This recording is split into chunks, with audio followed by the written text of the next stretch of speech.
গেছিল গার্লফ্রেন্ড নিয়ে আসবেন, যদি না থাকে অতি দ্রুত আপনারা গার্লফ্রেন্ড বানাবেন। বন্ধুরা চলে এসেছি নানশ্রীর সেই ভাইরাল সূর্যমুখী ফুলের বাগানে। আজকে আমরা আপনাদেরকে দেখাবো পুরা ফুলের বাগানটি, সাথে ড্রোন শট তো পাবেনই। দেখতে থাকুন আমাদের ভিডিওটি, কোথাও যাবেন না। সূর্যমুখী ফুলের বাগান দেখতে আমরা রওনা দিয়েছি নিকলি থেকে। জিক্সার বাইকে তিনজন হওয়ার কারণে মাঝখানে আপনের অবস্থা খুবই খারাপ। কোনো রকম সে বসে আছে, পা রাখতে পারছে না। তবু আমাদেরকে যেতেই হবে ফুলের বাগানে। তার জন্য আমরা নিকলি বাজার পার করলাম। সুন্দর একটি ব্রিজ পার হচ্ছি, দারুণ লাগছে।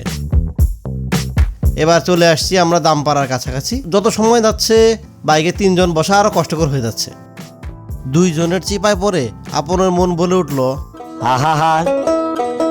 আমি পারি না, আর পারি না। অবশেষে দাঁড়িয়ে গেল। নানশ্রী বাজার পার হলাম।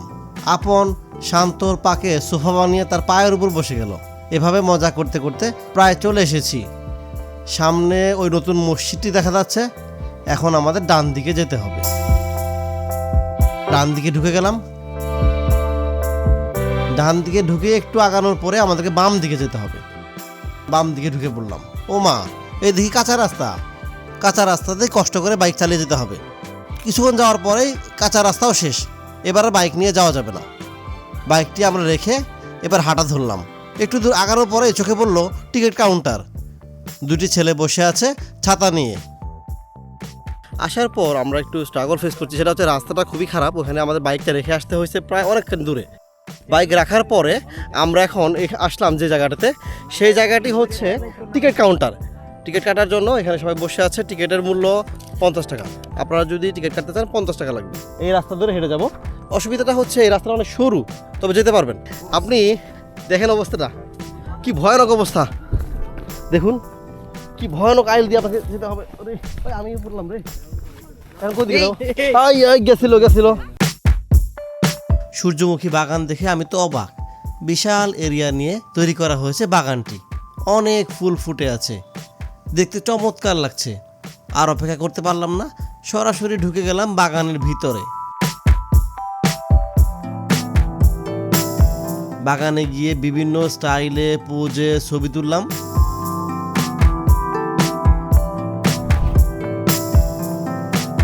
পুরা বাগানটাই চষে বেড়ালাম। যেখানে ভাল লাগছে সেখানে ছবি তুলছি।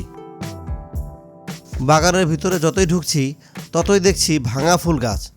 যে যেভাবে পারছে ফুল গাছ ভাঙছে বা ফুল ছিঁড়ছে। এত ভাঙা ফুল গাছ দেখার পর সত্যিই মনটা খুব খারাপ হয়ে গেল।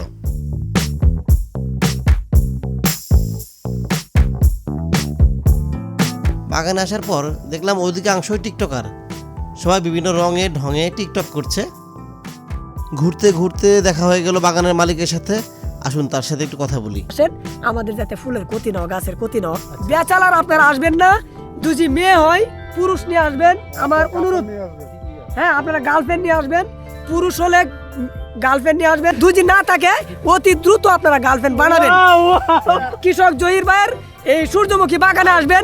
প্রত্যেকে গার্লফ্রেন্ড না থাকলে আজ থেকে আপনারা এখনই গার্লফ্রেন্ড বানাবেন। এটা শোনার পর শান্তর আনন্দ আর ধরে না।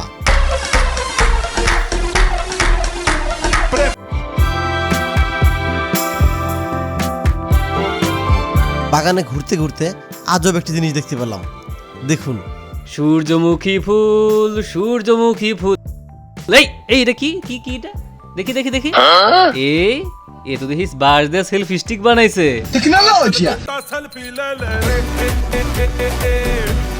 তাই তো কয় বাঙালি যারে ধরে বাপ ডাকাইয়া সারে। আমরা একটি প্রশ্নোত্তর অনুষ্ঠানের আয়োজন করেছিলাম। যে উত্তর দিতে পারবে তার মোবাইলে ইনস্ট্যান্ট রিচার্জ চলে যাবে। উল্টো দিকে সিস্টেমে থাকে, ওই সিস্টেমে হয়তো বা থাকে, সঠিক জানি না। ওনার উত্তরটা সঠিক হয়েছে। আমাদের সেই সৌভাগ্যবান ভাই পেয়ে গেছি, আপন ভাই। সে ইনস্ট্যান্ট রিচার্জ পেয়ে গিয়েছে। তারপর আমরা সূর্যমুখীর এই সুন্দর বাগানটি ত্যাগ করলাম। আপনারা এসে ঘুরে যেতে পারেন সুন্দর এই সূর্যমুখী ফুলের বাগানে।